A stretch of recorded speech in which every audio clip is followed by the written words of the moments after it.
On peut y aller. Ok. Bonjour tout le monde. J'espère que vous m'entendez.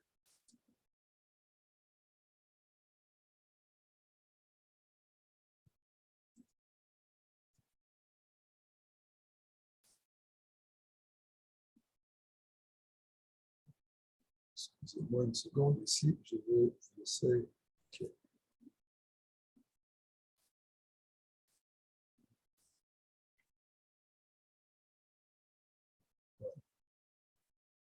Commençons par dire un Télim, chapitre 121, sur la malesse et la Romagne de Ezri, Ezri de Madinoy, Oïs et Shumaï Goretz, Ad ite la Medragah Hadon, Shumaï Hanet, Bli של שם ישראל.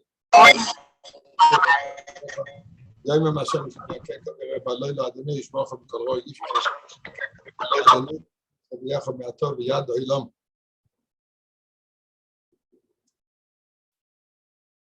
Si vous avez une boîte de tzedaka près de vous, mettons tous ensemble une pièce dans la tzedaka.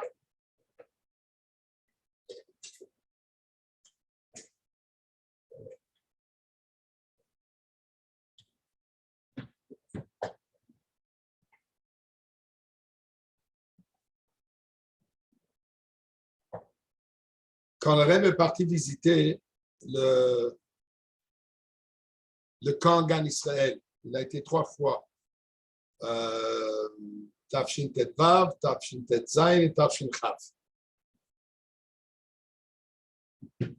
La toute première fois, la direction du camp ne savait pas que le Rebbe arrive jusqu'à presque à la dernière minute.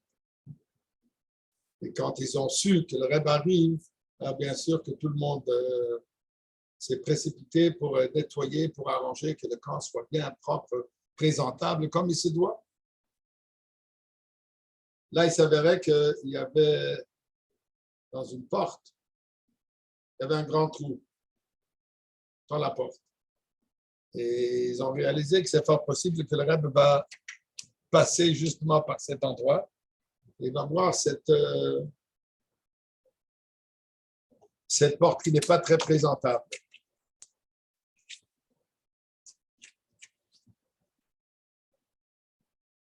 Alors, il y a quelqu'un qui a une idée, comme il y a un halakha qui dit qu'il faut laisser Amma al-Amma, une coudée sur une coudée de son appartement, de sa maison, un endroit qui n'est pas complètement fini, on voit les briques, on voit les murs, pour commémorer Zecher al-Khurban, pour commémorer la destruction du temple.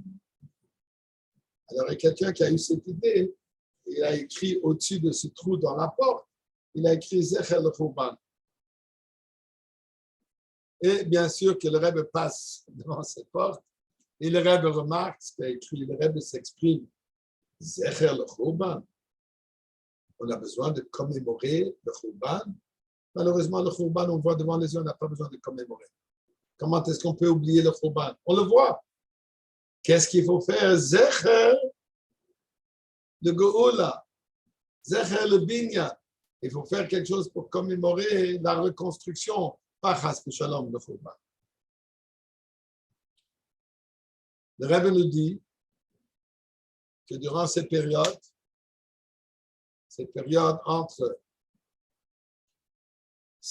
la fête de Shiva Asar B'Tammuz et la fête de Tisha B'Av, que j'aime appeler Chol HaMoed, durant cette période qui est entre ces deux fêtes, je dis fête parce que nous savons tous que, comme il est dit, qu'il y a même Elo, Yahafra, mais ça c'est le Simcha, que ces jours-ci vont être transformés en jour de fête, en jour de joie. Le Rebbe parle même que quand Shiva Asar B'Tammuz deviendra un Yom Tov, ainsi que Tisha B'Av, le Rebbe dit dans une des sikhot qu'il va avoir un korban spécial pour cette fête. Intéressant, c'est même un chidouche du Rebbe. Le Rebbe dit qu'il y aura un korban particulier puisque c'est une fête. Même que dans la Torah, on ne trouve nulle part aujourd'hui qu'il y a un korban, qu'il y a une offrande qui est amenée pour Shiva Asar B'Tammuz. Le Rebbe dit que dans le temps de la Géoula, il va y avoir.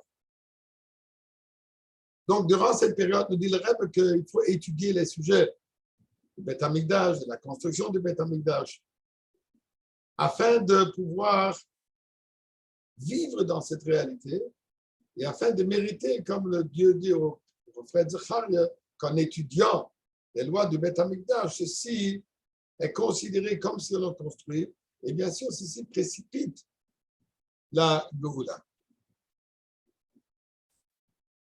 Alors, ce que je voudrais faire aujourd'hui, voir un peu l'histoire que la Gemara raconte. Excusez, je n'ai pas rapporté ici où ça se trouve, mais ça, c'est dans la Gemara Gittin.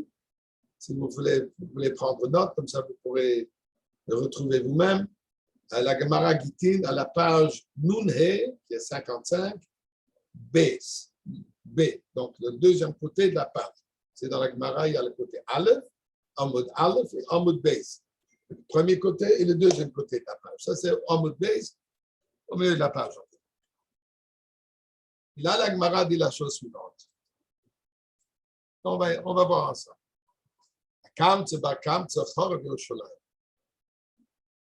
Yerushalayim a été détruit malheureusement à cause de l'histoire de Kamtsa et Bar Kamtsa. Une histoire bien connue. C'est quoi l'histoire? Et la Gemara raconte. D'Aho Gavre, il y avait une personne de Racham et Kamtsa. On l'appelait, son nom était Kamtsa. Au Baal de Vové, et son ennemi, avec qui il avait une dispute, s'appelait Bar Kamtsa. Donc, ils avaient le même nom, presque le même nom. Mais un s'appelait Kamtsa, l'autre s'appelait Bar Kamtsa. On va dessus de ça. Et il a fait une fête. Je crois qu'il y a marqué ailleurs que c'est un mariage d'un de ses demi-filles, je crois. Homme allait les chams et alors il a dit à son serviteur, à son chamash, Zil Aïseli Kamtsa, amène-moi, va me chercher mon ami Kamtsa.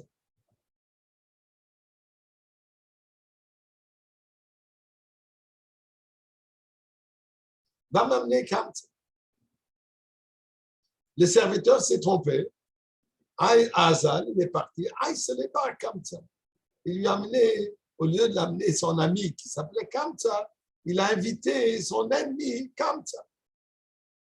Je suppose qu'il n'a pas réalisé de quoi il s'agissait, ou alors il est venu peut-être pour faire la table avec lui, peu importe.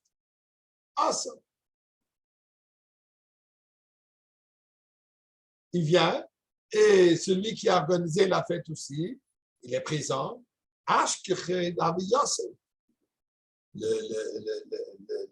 L'individu qui a fait la fête a vu, il a trouvé que Bar Kamtsa, son ennemi, est présent.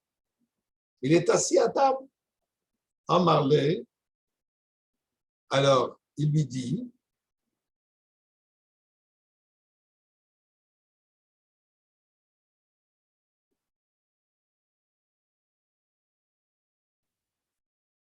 Mirdeahu Gavre de Baldebava. Dahu Gavre pour my boy. Il dit, moi, je voulais inviter mon ami. Celui-là, c'est mon ennemi. Qu'est-ce que tu fais ici? Toi, tu es mon ennemi. Qu'est-ce que tu cherches ici à ma fête? Kum poik. Lève-toi et quitte. Et ça a été fait d'une manière assez démonstrative. Omarley, alors par Kamtsa, donc son ennemi lui a dit, Hoil Vasai, puisque je suis déjà là, Shifkan, laisse-moi rester. Ne me fais pas honte que tu me renvoies de la fête. Il lui dit, et je vais te rembourser, je vais te payer tout ce que je mange. Surtout, ne me fais pas honte devant tout le monde que tu me renvoies d'une manière embarrassante. À Marley, alors le hôte lui dit, non, je ne suis pas d'accord. Je ne veux pas ton argent, ne me paye pas pour ce que tu vas manger. Là, il faut que tu quittes. Amarle, alors Bar-Kamtsa, donc cet ennemi lui dit, Yahiv de l'or de mes palgues de Soudatar. Tu sais quoi? Je te paye la moitié de toute ta fête. Tous les festins que tu as, je vais te payer moi. Je te l'offre. Seulement, je t'en prie, prive-moi de l'embarrassement de me renvoyer devant tout le monde, que tu me renvoies de la fête. Amarle, non. Il lui dit non, je ne veux pas ton argent, je ne veux pas ta fête, je ne veux pas que tu participes, je veux que tu quittes.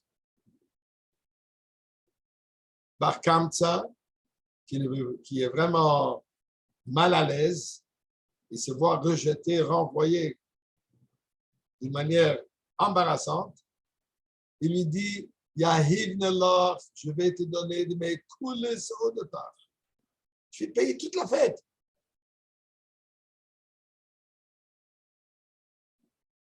Je te paye tout. Juste, laisse-moi rester ici, assis durant cette fête. Je sais que tu ne m'aimes pas. Je sais que tu me considères ton ami. Mais pour éviter cet embarras, je t'en prie, laisse-moi rester et je te paye tout. Le gars, il est têtu. Amarle, lo, non, je ne suis pas d'accord. Il faut que tu quittes. Et qu'est-ce qu'il a fait? Mais il voit que Bar-Kamtsa, il ne bouge pas. Nakta beyode, il a pris par les mains. Vo'oikme ba'afke. Il a fait lever et il a renvoyé. Il a renvoyé de la scène. Donc, une situation qui était extrêmement embarrassante pour Bar-Kamtsa. Il a fait tout ce qu'il peut. Il a essayé, comme la Gemara dit, il était prêt à payer toute la fête afin d'éviter d'être embarrassé. Et l'autre insiste, non, il n'y a rien à faire, il faut que tu quittes. Continue la Gemara. Amar, maintenant, Bar-Kamtsa s'est dit, Hoy, il va étant donné que présent à la fête, il y avait plein de chachamim qui étaient présents. Et eux, ils n'ont pas protesté contre ce comportement de l'autre. Ils auront dû dire, écoute, c'est vrai, c'est ton ennemi, mais ce n'est pas comme ça qu'on se comporte. On ne renvoie pas même ton ennemi, on ne renvoie pas de ta fête. Et alors il dit, étant donné qu'eux, ils étaient présents, ils n'ont pas protesté, qu'est-ce que ça veut dire? Shema mine, on peut en déduire, on peut en comprendre clair, qu'ils sont d'accord. Qu'eux, ils sont d'accord, que les Chachamim aussi, ils sont d'accord avec ce comportement de m'insulter devant tout le monde, tout simplement parce que l'autre, il est mon ami. Puisque c'est comme ça, j'irai ikul b'hokut, ce banque. Je vais leur enseigner une leçon. Je vais rapporter, je vais informer le roi de ce comportement. Qu'est-ce qu'il va faire? Alors, il est parti chez l'empereur. Ezel, il est parti chez le roi. Omar, il dit au roi, Omar le Kaysar, à l'empereur de cette époque, mort de Bar Yehudoy. Les Juifs, ils se révoltent contre toi. Je veux que tu saches, il dit à l'empereur, sache que les Juifs se sont révoltés contre toi. Amarlé, l'empereur lui dit, Miyema, qui dit que c'est vrai ce que tu dis? Est-ce que tu as une preuve? Moi, je ne vois pas de révolte. Je ne vois aucun signe de révolte. Pourquoi tu me dis qu'il se révolte? Amarlé, alors, ce juif Bar-Kamtsa, ça lui dit, Shad dans le Hukubon, envoie-le un animal pour amener un korban, une offrande, en l'honneur, comme il dit, c'est l'honneur du roi. Offre-le, tu veux amener un korban au Beth Amikdash, sur l'autel, sur le Mizbeach. Chazis imakrivile.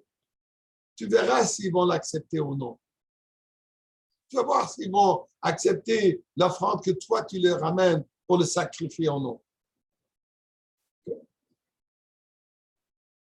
Azal, Shada Bide Egla Tilta. Alors, l'empereur a donné à Bar Kamsa un veau de grande qualité qui a déjà 3 ans. Donc, c'est un veau qui a un beau veau, un bel animal. Qu'est-ce qui est arrivé? Had de Koos, en chemin, Shad et Bemoum, Benif Sosa. Il a fait une tache, une plaie, sur la lèvre supérieure du veau. Amrela, il y a d'autres qui disent Bedukin Sheba'ayin.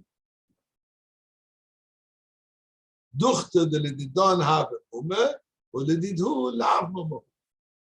Il a fait une plaie dans un endroit que pour les non-juifs, ce n'est pas considéré une tâche. Donc, puisqu'on n'a pas le droit d'amener un corban qui a une tâche, qui a une, comment dire, blemish, qui a une maladie, il faut que ce soit un corban tamim, il faut que le corban soit en bonne santé totale, n'a pas le droit d'avoir aucune plaie.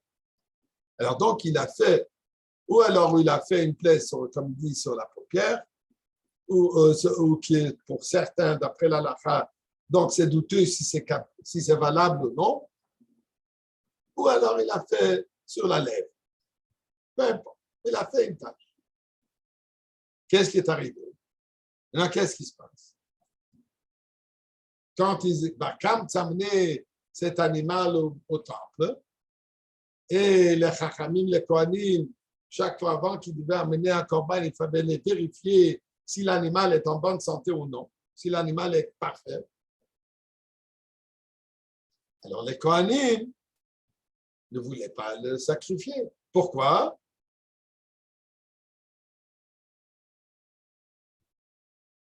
Ils n'avaient pas les bonnes paroles, comment expliquer pourquoi est-ce que ce n'est pas valable.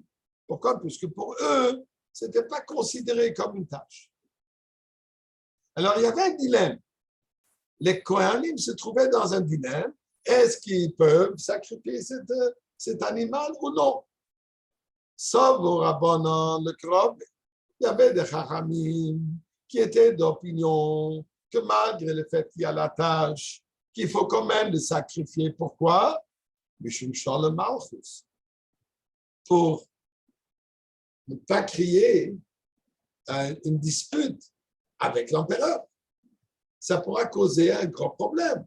S'ils vont rejeter le cadeau, le corban de l'empereur sur une base que l'empereur considère que c'est valable, ou sur la fin qui dit que ce n'est pas caché, alors il y avait la chachamim que dans cette situation, c'est préférable d'accepter afin de ne pas créer une guerre, une dispute, donc, et pour garder la paix avec l'empereur. Oh, malheur, Rabbi Zachariah ben Avkulas. Rabbi Zachariah ben Avkulas, qui était un des grands sages de l'époque, dit un instant, si nous allons sacrifier ce corban, qu'est-ce qu'en sortira? Yomru, la population dira, les gens diront, qu'on a offert, on a sacrifié sur le misbéach un balmoum, un animal qui est maladif. Donc, il y aura un chilul Hashem. Il y aura une erreur qui peut en devenir, que les gens vont commencer à dire, ah, c'est permis d'avoir un balmoum, un corban qui a une tâche, un corban qui n'est pas parfait. Alors d'abord, ils ont dit ça, ils ont eu l'idée, le mictelé. Ils ont eu l'idée, peut-être il faudra tuer la personne pour qu'il ne puisse pas retourner. Que Bar Kamsa, on va le tuer. Comme ça, il ne pourra pas revenir. Et l'empereur ne saura pas qu'on ne l'a pas sacrifié. De l'olaise et de l'aime, pour qu'il ne retourne pas. Et à rapporter à l'empereur, tu vois, je te dis qu'ils ne vont pas sacrifier. Lui, il ne va pas raconter toute l'histoire puisqu'il y avait une tâche. Tout ce qui va revenir avec l'animal. Pour l'animal, je m'excuse, pour l'empereur, l'animal est parfait. Et tu vois, ils ont refusé. Pourquoi? Ça va trouver cette parole qu'il a amenée à l'empereur en disant, tu vois, ils se sont révoltés contre toi. Pourquoi est-ce qu'ils voulaient le faire? Puisque les Chachamim savaient qu'il y a un grand danger là-dedans. C'est un concept de Messiisme à dire. C'est une personne qui met en danger tout le peuple juif, puisque c'était compréhensible et que ça peut causer un grand problème. On a dit, bon, une personne comme ça, on peut s'en débarrasser. Alors Rabbi Zacharia a dit, écoutez, qu'est-ce que les gens vont dire? Les gens vont dire, qu'il y a une nouvelle halakha, qu'il y a quelqu'un qui fait une plaie dans un animal qui devait être un sacrifice, il mérite une peine de mort. Les gens ne vont pas dire que pourquoi, puisqu'ils n'étaient pas au courant de toute cette histoire, qu'il est parti dire qu'il va se révolter, et les gens n'étaient pas au courant. Qu'est-ce qu'ils vont dire? Que quelqu'un qui a fait, qui a causé une tâche, une plaie dans un animal, d'un corban, a une peine de mort. Ça peut arriver. Donc, qu'est-ce que ça peut rapporter? Ça peut causer qu'il y aura ici des gens qui vont se tromper dans la lache. Donc, les Chachamim, ils ont accepté l'opinion de Rabbi Zacharia ben Avkolas et on n'a pas amené le corban et on n'a rien fait. Barkam est revenu chez l'empereur. L'empereur est devenu enragé et la suite était Amar Rabbi Yochanan, dit à Rabbi Yochanan, in the sinusa shel Zacharia ben Avkolas, l'humilité excessive de Rabbi Zacharia ben Avkolas, sauf c'est ça ce qui a causé que le Beth Amikdash a été détruit. C'est ça ce qui a causé que sauf elle a brûlé les Echal, donc le Beth Amikdash a été brûlé et ensuite nous sommes partis en exil. Ça, c'est l'histoire de la Gemara.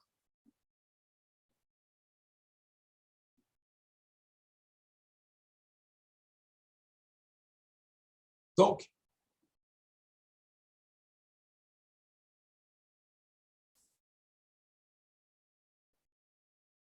la Gemara de nous dire qu'à cause, et quand la Gemara en discute plus loin, elle dit, ça c'était cette sinat chinam, cette haine gratuite, cette haine qu'il y avait entre cet individu contre Barkam, au point qu'il a insulté d'une manière très dramatique, et les Chachamim, ils étaient tous présents. Et personne l'a arrêté. Donc, ceci a amené à qu'il aille rapporter à l'empereur que le peuple s'est révolté. Suite à cela, continue la Gemara, que l'humilité de Rabbi Zacharia, qui ne voulait pas qu'on sacrifie cette offrande, tout cela a amené à la destruction du temple. Et c'est ça ce que la Gemara nous dit. On sait que le premier Beth Amikdash a été détruit à cause des péchés très graves. Tandis que le deuxième Beth Amikdash a été détruit à cause de Sinat Chila. Ça, c'est l'histoire. Essayons de comprendre un peu cette histoire. En sorte, ça n'a pas de sens.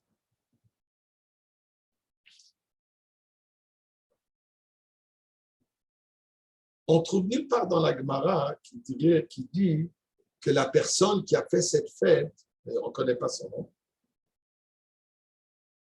On connaît pas, on ne dit pas qui c'était, mais il n'y a pas marqué que c'était une personne très importante, très, très riche. Pas marqué. Donc, pensons, prenons pour acquis, c'est une personne régulière qui a fait une fête. Et il a invité le Chachamim. Qui aurait refusé? On lui paye toute la fête. On lui offre toute la fête et malgré cela, il refuse. Il faut que tu quittes. Ça n'a pas de sens. En plus, la question qui se pose, pourquoi Taker? Comment ça se fait que les Chachamim n'ont rien dit? Les Chachamim sont présents. Et on voit qu'on est en train d'insulter une personne pour rien. Comme il dit, sinat chinam. On l'insulte pour rien. On leur envoie de la fête. Comment ça se fait que personne a pris la parole et dit, de voir le gars, écoute, c'est pas comme ça qu'on se comporte. On n'a pas le droit de faire cette chose. Ce sont les Chachamim qui sont présents. Ce n'est pas n'importe qui. D'accord? Ce sont des Chachamim que la Gemara dit que c'est des Chachamim. D'après certains, on dit que c'était les élèves de Rabbi Yochanan ben Zakkai, les géants de temps. Comment ça se fait qu'eux, ils n'ont pas rouspété? Ils disent, écoute, laisse-le assis du coin dans le côté, ne renvoie pas, il finit. Ils ont vu, ils ont remarqué. Puisque s'ils n'ont rien remarqué, Barkam, ça n'aurait pas rendu les Chachamim fautifs. C'était démonstratif. Il a pris par la main, il a foutu à la porte.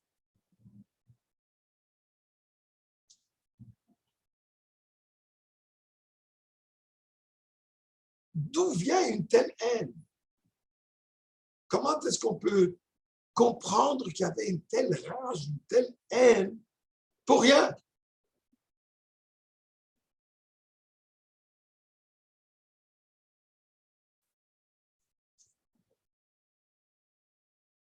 Quand on trouve dans la Torah des haines qui ont existé, malheureusement l'histoire de Yosef et ses frères. La Torah nous dit que les frères ont haï Yosef. Il y avait une raison pour cela. La Torah nous dit, Yosef rapportait des paroles contre eux à leur père Yaakov. Yaakov qui a montré une certaine faveur à Yosef par rapport aux autres frères. Il leur racontait des rêves de grandeur qu'il rêvait. Je ne vais pas dire des folies de grandeur puisque c'était la vérité. Mais c'est quelque chose qu'ils n'acceptaient pas. Il y avait des raisons pour cette haine. Ici, la Gemara parle qu'il y avait quoi? C'était chinam, une haine gratuite.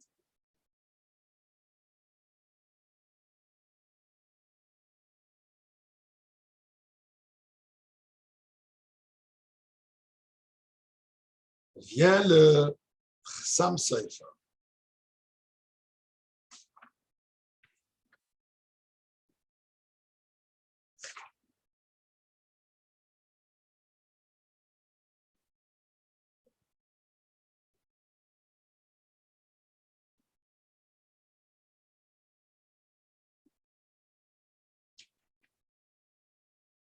Oui, je m'excuse.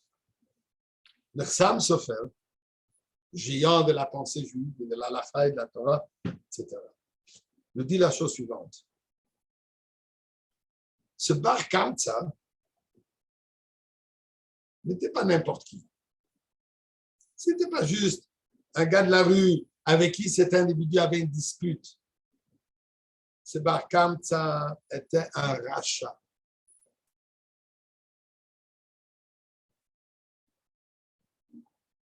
C'était une personne connue comme être une personne qui est malheureusement un rachat. À tel point où comme il dit, les Yikirei Yerushalayim, les Chachamim ne se sont jamais mis à table avec cet individu. Jamais ils auraient accepté de rester à table avec ce rachat.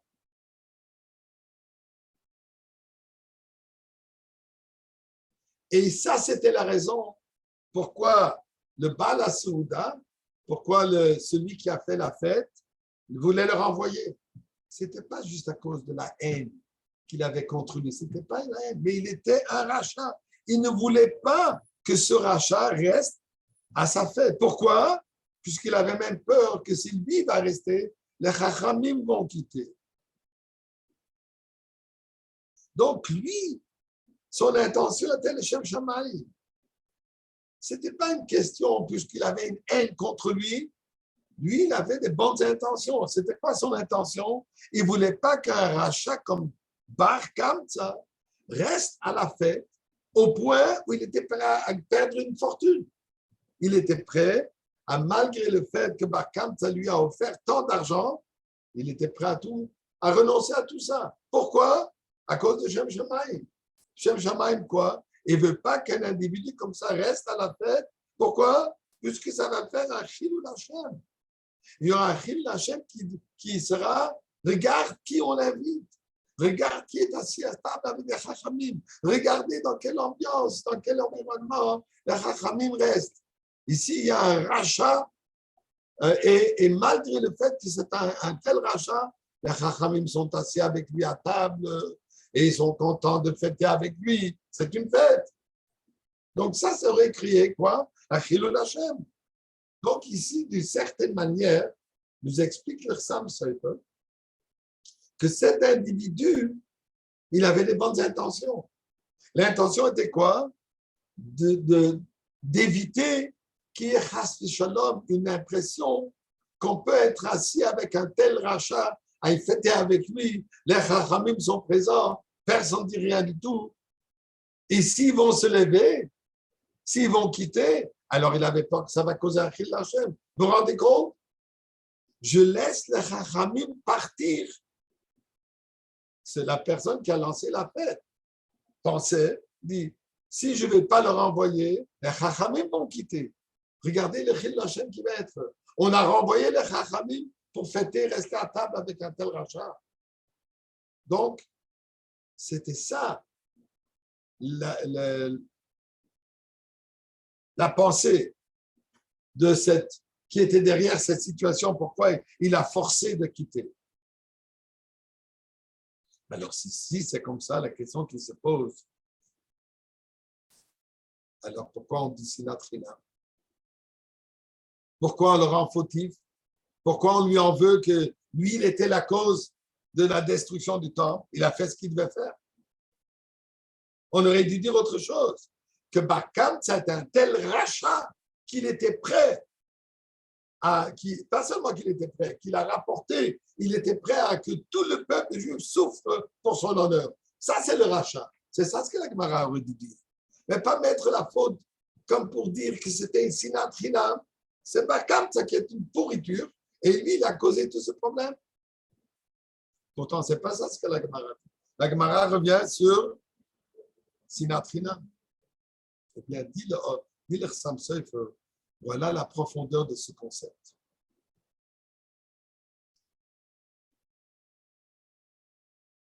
Il y a une mitzvah dans la Torah qui dit la chose suivante.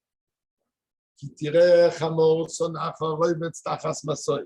Je m'excuse, j'ai pas fait la copie pour le mettre sur le partage de l'écran, mais je vais vous le lire. J'ai ici le fromage. C'est dans Shemot, chapitre Chav Gimel, Perek Chav Gimel, Pasuk et 23, verset et 5. Dit la Torah suivante, dans Parashat Mishpatim, qui tire Chamor Sonacha, quand tu verras l'âne qui appartient à ton ennemi, Roy Veitz Tachas Masoy, qui est tombé, accroupé sous ce fardeau lourd, dit la Torah, et tu vas éviter de l'aider. Dit la Torah, tu as une obligation. Tu es obligé d'aider ton ennemi à remettre l'animal sur ses pieds. Okay? Ça, c'est la mitzvah dans la Torah. Nous dit la Gemara la chose suivante. Dans la Gemara Baba Metzia. D'abord, la Gemara Psachim pose la question, sonné, Chamol sonacha. Mais depuis quand est-ce qu'on peut haïr quelqu'un? Comment est-ce que la Torah me dit, si tu vois l'anneau de l'âme, je m'excuse, si tu vois l'âme de ton ennemi, comment est-ce qu'il peut avoir un ennemi? Le 6, il y a une interdiction dans la Torah qui dit on n'a pas le droit d'haïr quelqu'un. Comment ça se fait qu'il y a un ennemi? Il répond la Gemara, pourquoi? Puisque c'est quelqu'un que son comportement est tel qu'on peut l'haïr. Un rachat d'amour, comme l'Alter dit, et même celui-là, bon, pas comme l'Alter dit, mais comme il est dit que si c'est un rachat d'amour, on peut l'haïr. Donc, on parle de quelqu'un, la mitzvah, elle est quelqu'un que la Torah permet de l'haïr, malgré cela, il faut que tu l'aides. Quand tu vois que son âme souffre, est tombé sous un lourd fardeau, tu ne vas pas dire, ah, comme ils disent en anglais, good for him, qu'il souffre. Il a bien mérité. Okay? Dit la Torah, par exemple, quand on voit une personne qu'on n'apprécie pas et conduit une voiture luxueuse, et moi je conduis ma petite crack, et là je vois sur l'autoroute du côté que mon ennemi, il a un pneu crevé, ou il a un autre problème. Ah, nature humaine qu'on va passer, on va sourire. Bon, ça va l'apprendre. Dit la Torah, interdit. Non seulement interdit de réagir de cette manière, mais il faut que tu t'arrêtes et tu changes, tu l'aides à changer son pneu.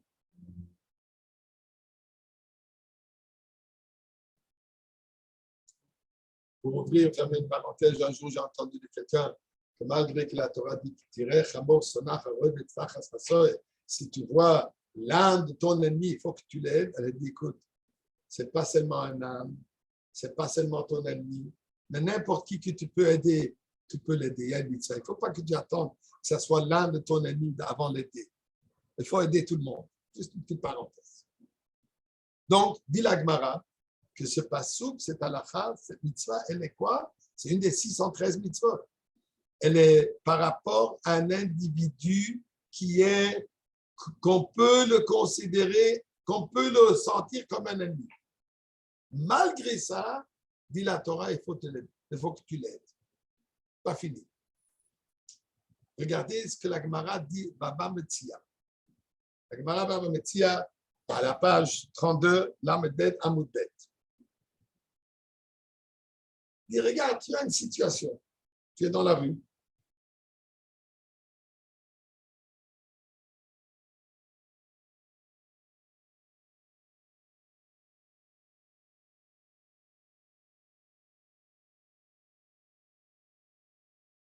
Et on marche et on voit là-bas 2 personnes.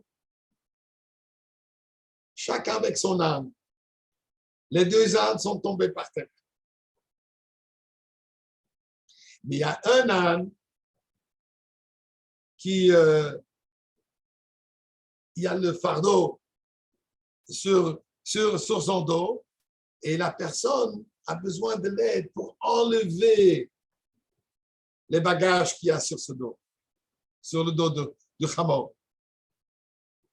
La deuxième personne juste à côté aussi, mais lui, il a besoin qu'on l'aide à remettre l'animal sur les pieds pour pouvoir continuer à marcher avec le fardeau. Une situation, dit la Gemara.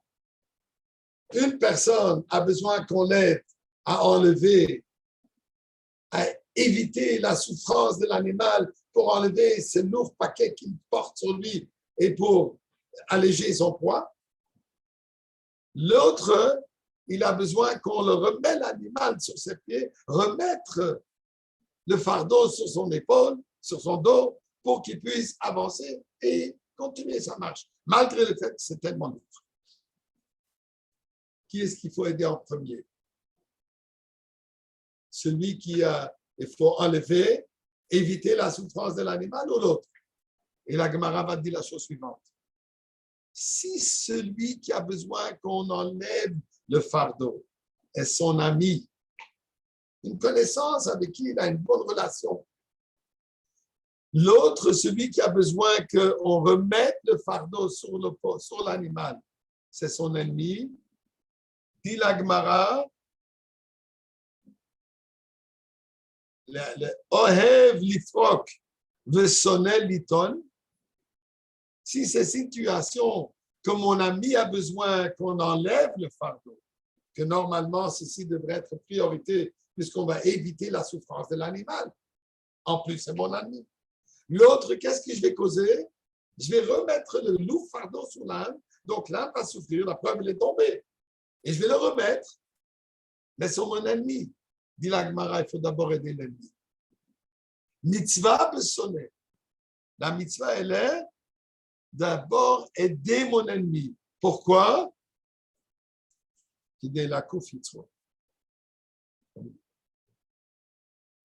Pour minimiser la haine qu'il y a entre cette personne et celui avec son âme. Par le fait qu'il va venir, il aider tout de suite, malgré que son ami aussi est en train de souffrir. Il va venir vers lui au début, il va venir vers lui en premier. Il faut l'aider à lui en premier. Donc, qu'est-ce que nous voyons ici dans la Gemara? Dit la Gemara,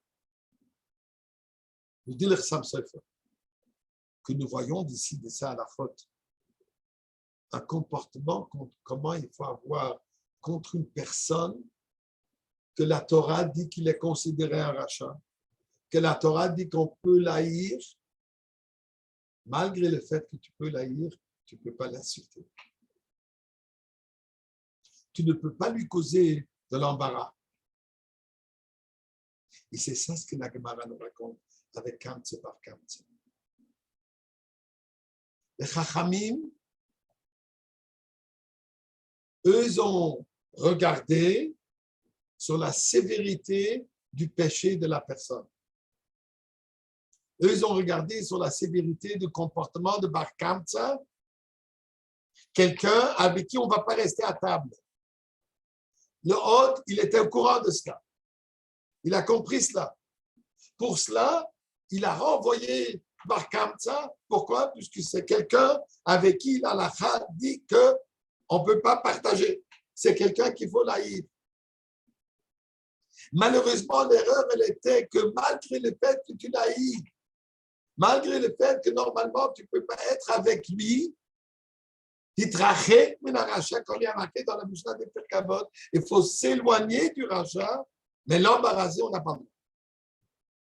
On n'a pas le droit de le mettre dans une situation qui va lui causer un tel embarras. Ça, c'est interdit. Et c'est ça ce que la Gemara nous enseigne. Comme on voit avec le Chamor, va aider d'abord ton ennemi, malgré le fait que j'aurais dû dire à cause de Tsar Balachayim, la souffrance de l'animal, l'autre animal mérite d'abord de l'aider. Non. Ce qui est plus important, éliminer la syllabe, éliminer le discord au maximum possible.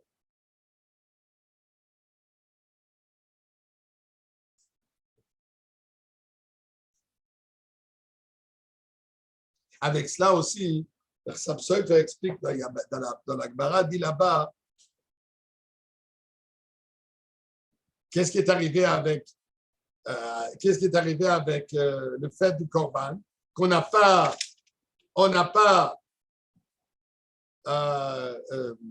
sacrifié. Pourquoi? Puisque Rabbi Zacharia ben Arkelos, il était très précis sur la lacha. C'est ce qu'il dit la Gemara, que le Necheva Yerushalayim, que Yerushalayim était détruite dans la Gemara Shabbat, elle est biglal chez Midudvirem al Din Torah, puisqu'ils ont mis les choses sur la lacha très, très sévère. En d'autres mots, ils ne sont pas allés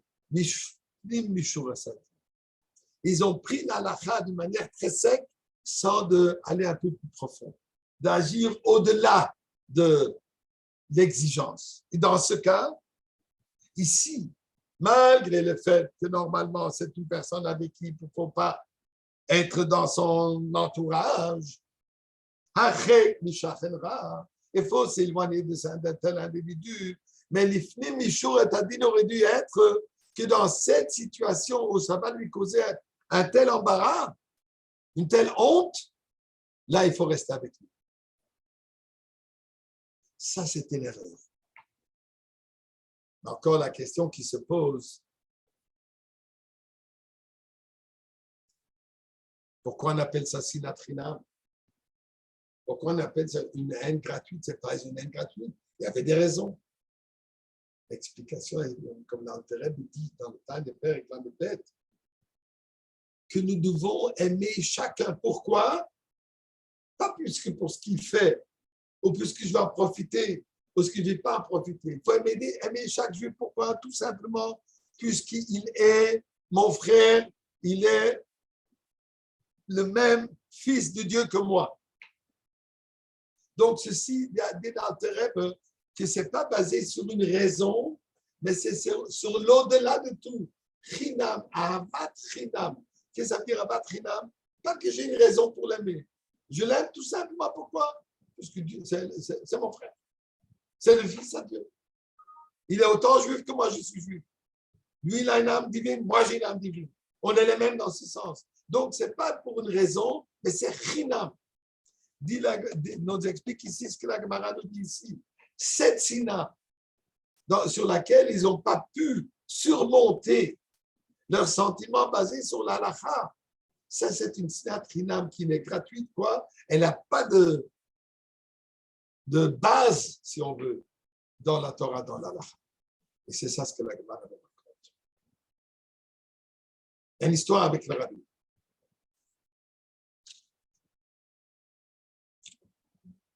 Quand l'ancien président Chazar est venu la première fois chez le rabbi, une des premières fois. À cette époque, Chazar était encore loin de Torah et Mitzvot, malheureusement. Plus tard, il a fait Teshuvah, il est redevenu Shomer Shabbat, il a remis les Tfilim, il a étudié tous les jours la Torah. Mais il y avait un moment où, malheureusement, il avait des idées très sessionnistes, très contre, pas rentrer dans les détails. Il est venu chez le rabbi. Non. Il se considérait toujours un grand chassid du rabbi. Maintenant, il est quand même une position très importante. Quand il a rencontré le rabbi, il a enlacé le rabbi et le rabbi l'a enlacé. Il y a des photos, comme on voit, comme ils s'enlacent un à l'autre. Ça a fait une controverse immense aux États-Unis, chez les Chassidim, par Chabad. Il y avait une délégation qui est venue, une délégation de rabbanim importants, qui sont venus chez le Rebbe pour faire une macha. Ils ont demandé au Rebbe, comment est-ce que tu peux embrasser, approcher une personne que la Torah dit sur lui qu'il faut s'éloigner de lui.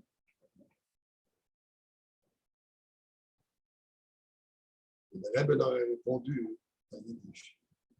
Ich bin mekarev dem id und nicht sei shit. Ce que j'enlace, ce que je rapproche vers moi, c'est le juif qui est là. Pas son opinion, pas son mode de vie. Il est juif. Et c'est ça ce que j'embrasse. C'est ça ce que je rapproche. Et c'est ça ce que j'aime. Ses opinions, complètement désaccord. Et je le fais savoir que je ne suis pas d'accord avec ses opinions. Mais ça ne peut pas toucher, presque shalom, à l'amour du prochain.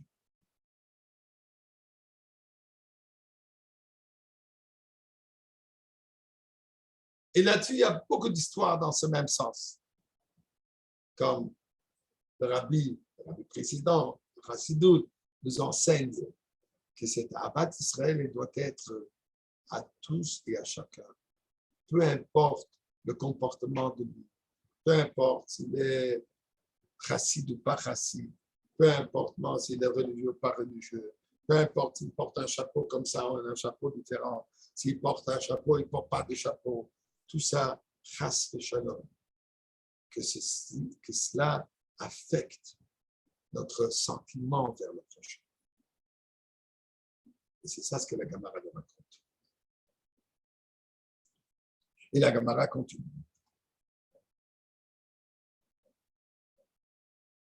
C'est quoi la suite de la Gemara qui dit que c'est à cause de Rabbi Zecharia, la Hanivut, l'humilité de Rabbi Zecharia? Il y a un point qui nous souligne la chose suivante. Trop souvent, on a cette approche, ce comportement en disant ah, moi, qui suis-je? Je suis personne, je ne suis pas important. La manière comment moi je vais agir, rien ne va changer. Ça n'aura aucune différence. Si moi je vais faire comme ça, moi je vais faire autre chose, ça ne change absolument rien. Ça ne va pas affecter. Le mal, mon comportement n'est pas important. Nous enseigne la Gemara. Rabbi Zecharia ben Avkula, ce n'était pas quelqu'un qu'on retrouve souvent dans la Gemara. Pour nous dire que même quelqu'un qui est un inconnu doit savoir que ses actions ont des grandes répercussions. Comme le Baal Shem Tov de dire, avec ça on va continuer. D'ailleurs, sur Al-Kosenos, il est dit dans le Kesef Shem Tov, il dit la chose suivante. Chaque personne doit réaliser que nous sommes Sulam Mutzav Arza V'Rosho Magia Shamayma. Nous sommes comme cette échelle qui est implantée dans la terre et qui atteint les niveaux les plus profonds dans le ciel. Et à savoir que chaque mouvement que nous faisons ici en bas a un effet haut de l'échelle. On sait très bien, quand il y a une grande échelle, on bouge un peu en bas l'échelle, celui qui est en haut, Chas Shalom, peut tomber. Pourquoi? Parce que c'est une échelle. Alors, tout ce que nous faisons ici-bas, même quelqu'un qui est inconnu, même quelqu'un qui est humble, qui n'est personne, qui n'a apparemment pense qu'il n'a absolument aucun effet, il faut savoir que ceci fait un effet extraordinaire. Pour le négatif, il y en a kama dans le positif. C'est ça ce que nous devons comprendre. Si un individu, un individu a pu causer la destruction du Beth Amikdash 2 millénaires que nous sommes en exil, Allah à quelle encore à plus forte raison qu'une personne, peu importe qui que ce soit, peut changer tout cela avec une bonne action, avec Avat Israël de notre part, à quelqu'un qu'on a des raisons pour l'haïr. Si nous, on va s'améliorer, alors au-delà, les Mishur-Tadim dans l'Avat Israël, c'est sûr et certain que nous allons mériter aujourd'hui même la Goula et la reconstruction de Beth Amikdash. Et là-dessus, on se donne rendez-vous à l'entrée principale du Beth Amikdash, now. Et on va retrouver le Rebbe avec nous, qui a donné nos Moreno, Rabbeinu, Melech HaMashiach, d'Olam Ved. Ensemble, nous allons fêter au Beth Amikdash. Bonne journée tout le monde. Rendez-vous, Beth Amikdash.